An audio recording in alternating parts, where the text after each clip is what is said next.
Richard Sinclair gazed out the floor-to-ceiling windows of his luxurious suburban home, sipping a glass of aged scotch.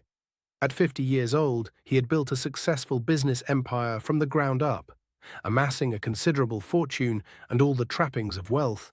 Yet, as he surveyed the manicured gardens and the glistening pool outside, he couldn't help but feel a growing sense of emptiness.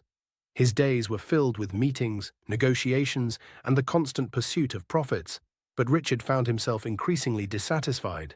The thrill of closing a lucrative deal had long since faded, replaced by a nagging feeling that something was missing from his life.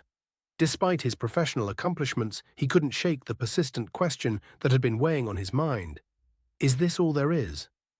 Sighing, Richard set down his glass and turned his attention to the framed photographs adorning the mantelpiece.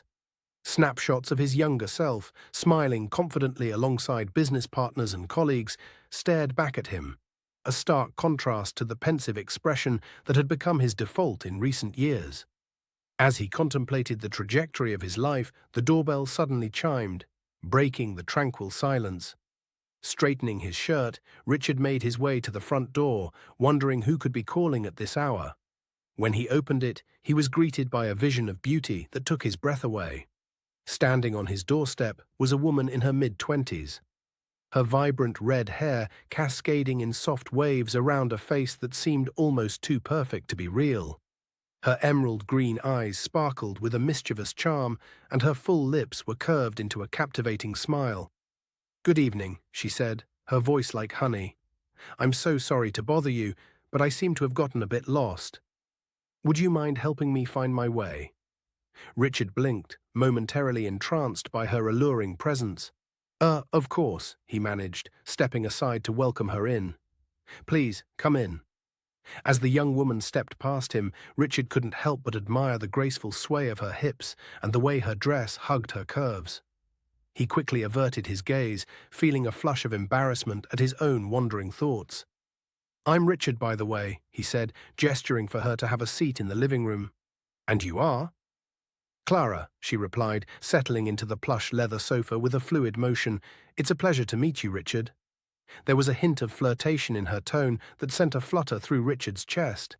He cleared his throat, suddenly self-conscious of his age and the growing sense of loneliness that had been plaguing him. "So how can I help you, Clara?" he asked, taking a seat across from her. "Where were you trying to go?" Clara leaned forward slightly, her eyes sparkling with amusement.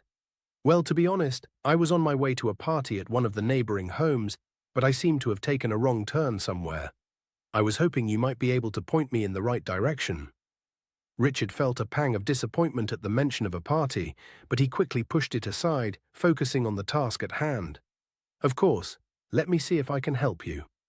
As he provided directions, Richard couldn't help but notice the way Clara's gaze seemed to linger on him, her expression radiating a captivating mixture of innocence and allure. He found himself drawn to her in a way he hadn't experienced in years, the familiar thrill of attraction stirring within him. When he finished speaking, Clara leaned back, her lips curving into a grateful smile. "Thank you so much, Richard. You've been incredibly helpful." She paused for a moment, her eyes meeting his with a subtle intensity. "You know, I don't really feel like going to that party anymore. Perhaps you could keep me company for a little while." Richard felt his heart skip a beat at her invitation.